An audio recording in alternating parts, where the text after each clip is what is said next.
Regressamos a Portugal. Tínhamos de falar com o Rui Vasques. Não por ser aluno de 20 na sua tese de mestrado. Não por este ter sido um projeto aplicável à escala global. Não por ter sido o melhor aluno de Design de Produção Industrial do seu ano. Não por acreditar na autossuficiência como uma emergência, nem por ter apenas 26 anos e ser empreendedor disto e daquilo, mas por tudo isto e mais um par de botas. Eu sou o Rui Vasques, tenho 26 anos, sou designer de profissão, mas quis seguir o caminho da sustentabilidade, porque quando realizei a minha tese de projeto, que é a Eco Village Community, abordei temas sobre os problemas do mundo atuais, abordei temas sobre neurociência, para perceber como é que o homem funciona, abordei temas de ecologia, perceber como é que o planeta também funciona como um superorganismo. Abordei temas sobre construção sustentável, sobre comunidades, ou seja, fui tentar descobrir muitos temas que iam muito para além do âmbito do projeto, que era de design, e o tema era construções sustentáveis. E a minha cabeça começou a abrir e eu comecei a ver que podia seguir um rumo diferente da minha profissão, e não desenhar produtos ou aquilo que os designers normais fazem, mas sim começar a traçar caminho para existir mais design sustentável e design para uma cultura, ou desenhar os elementos naturais, as interações entre as pessoas e pronto, ou potencializar todo esse conhecimento. E surgiu esse projeto, que foi a minha tese de mestrado, onde quando eu pesquisei sobre esses temas todos que iam para além do projeto, começou a surgir uma revolta pessoal e quis pegar nas ferramentas que tinha na mão e nas soluções que tinha encontrado e no talento e na criatividade, e com a metodologia do projeto tentei criar uma solução que fosse visualmente apelativa e funcionalmente perfeita, ao máximo, e que mostrasse às pessoas uma nova visão para a humanidade seguir caminho no planeta. Tentei aplicar nessa Ecovila as soluções que eu investigara e que já são usadas no mundo, como as construções em Superadobe, que são as casas ou técnica de construção com sacos de terra prensados, onde só usamos os sacos de terra, a terra e o arame farpado. Tentei usar as energias renováveis, que cada vez mais são investigadas e cada vez mais eficientes. Tentei usar sistemas de compostagem, tentei fechar o máximo de ciclos que eu conseguisse dentro daquele espaço para mostrar às pessoas que as soluções estão aí e que simplesmente não são usadas e que hoje em dia é urgente de estarem a ser aprofundadas. Pronto, e nesse sentido criei aquele modelo circular. Ele é circular e tem aquela forma porque fui inspirado por outros projetos também. Decidi então fazer uma forma que fosse em mandala, ou perfeita, para inspirar mais as pessoas e para mostrar que se pode criar algo optimizado de raiz, porque todos os pontos estão à mesma distância do centro, tudo o que seja infraestruturas seria mais fácil de construir porque obedece só a um X, a um padrão. Para crescer era mais fácil para adicionar módulos, toda a organização. E pronto, é o fator de o centro ser para a comunidade e depois ir alargando consoante em camadas com outras funções. E criei um espaço que trouxesse essa nova perspectiva de futuro e que tivesse tudo aquilo que as pessoas precisam para ser felizes e para ter qualidade de vida. Este projeto tem uma pequena inspiração no projeto de Vênus, porque foi um projeto desenvolvido pelo Jacques Fresco, um pensador e engenheiro social já há muitos anos, há 50 ou 60 anos, ele já tem 90 e tal anos, e ele sempre defendeu que a humanidade devia ter seguido um caminho onde as estruturas e a apropriação do espaço fosse pensada antes e respeitasse os recursos do sítio e que pensasse a longo prazo a nível de sustentabilidade. Podemos criar modelos sociais autossuficientes com 3 princípios, que é a construção local, ou utilizar a técnica dos sacos de terra, pode ser construída no mundo todo com a terra do sítio ou com a adição de pneus. Pronto, são construções locais.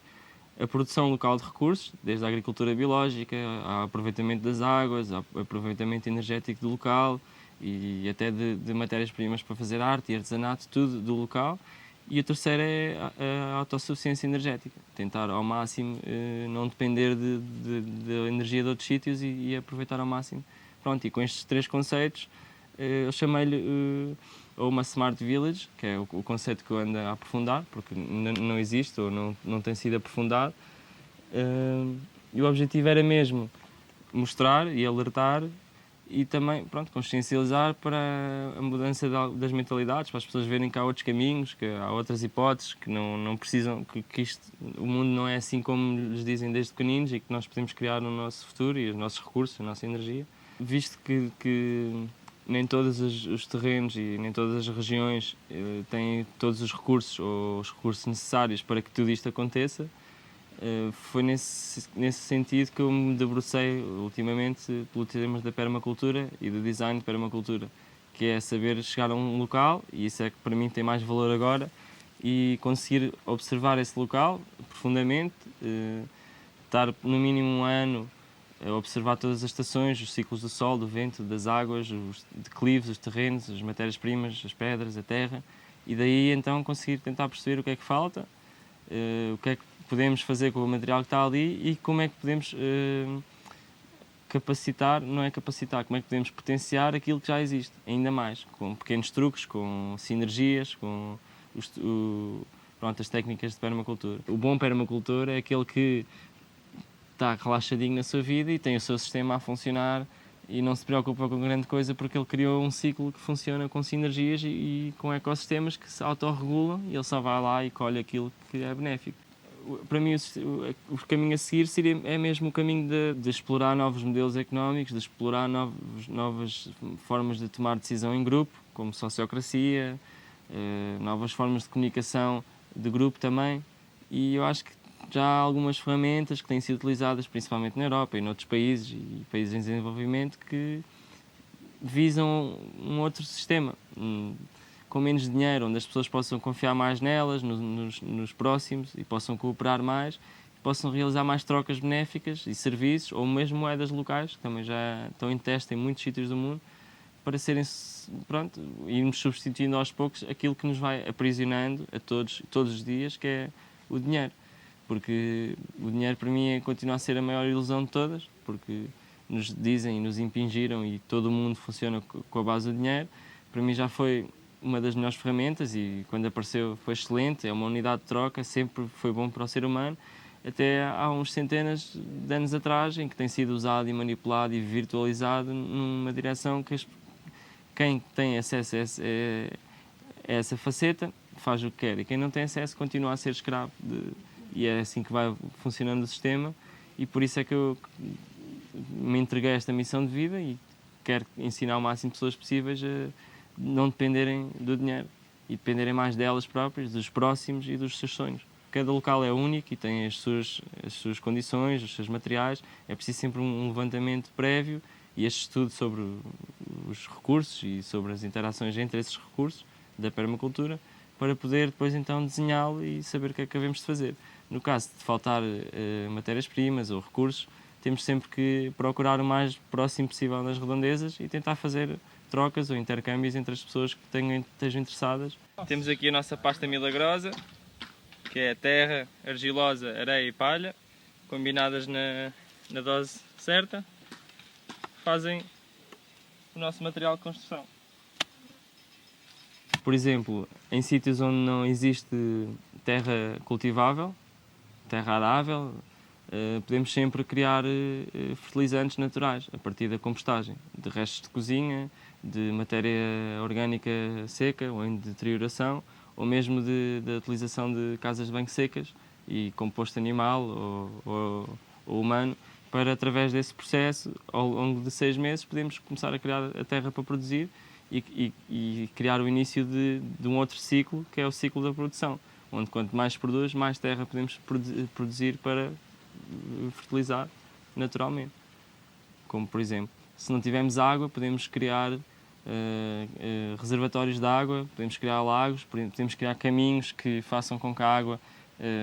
permaneça o máximo tempo possível no terreno, para podermos tirar partido dela e até regar com a gravidade.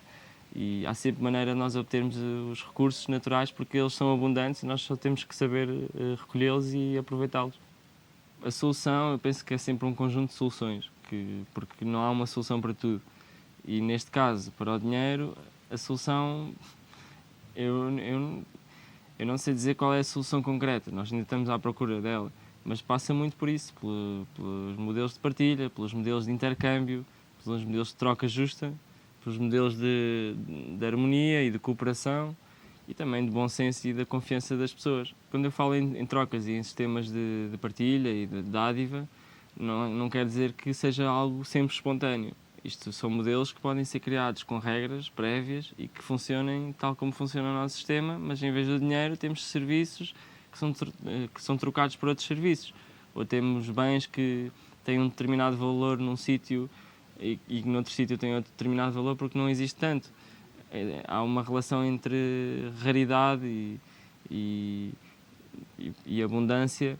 que pode ser medida e que no nosso sistema monetário não é medida, porque simplesmente o dinheiro vale mais que tudo, vale mais que vidas, vale mais que valores, vale mais que ações. As pessoas matam, as pessoas roubam, as pessoas fazem tudo por causa de um papel que dizem que tem valor. E aquilo que tem valor, para mim, é o ar que nós respiramos, é o sol que nós temos, é a terra que nós podemos produzir, é as pessoas que nos podem ajudar. Vivemos numa altura em que o nosso crescimento económico ilusório tem que estabilizar para que nós possamos pensar e desenvolver estas alternativas e soluções, aplicá-las e então continuarmos num caminho onde não tenhamos que crescer mais e possamos aproveitar o que já criámos para, de algum modo, curar aquilo que foi danificado e que vai demorar bastantes anos ainda a voltar como era. Um dos conceitos principais do projeto e aquele que foi a marca ou a imagem final disto tudo era aliar o conhecimento milenar, que foi ocultado, as nossas técnicas, a nossa ligação à terra, os princípios produtivos mais eficientes, essa informação que tem sido perdida, à informação que nós conseguimos conquistar hoje em dia, que nos é mais valiosa, que é a tecnologia, e que nos proporciona a qualidade de vida e o bem-estar que temos hoje. Porque essas técnicas milenares é a nossa ligação com a envolvente e com aquilo que nós podemos fazer através do espaço. E é aquilo que eu acho que está mais aproximado da sustentabilidade, porque eles não tinham petrolíferas, não tinham usinas de carvão, não tinham este estilo de vida, eles viviam com aquilo que eles tinham. E hoje em dia nós temos a tecnologia que nos permite viver de outra maneira, comunicarmos uns com os outros, termos internet, distrairmos, temos lazer, podemos criar trabalhos completos através da informática e pronto, e todo o conforto e qualidade de vida de uma casa, de uma habitação. Por isso eu penso que o ideal é mesmo nós, através destes dois polos, que é o conhecimento milenar e a tecnologia, podemos juntar e criar soluções que sejam igualmente eficientes às de hoje em dia, mas que usem materiais e raciocínios e métodos mais simples e sustentáveis.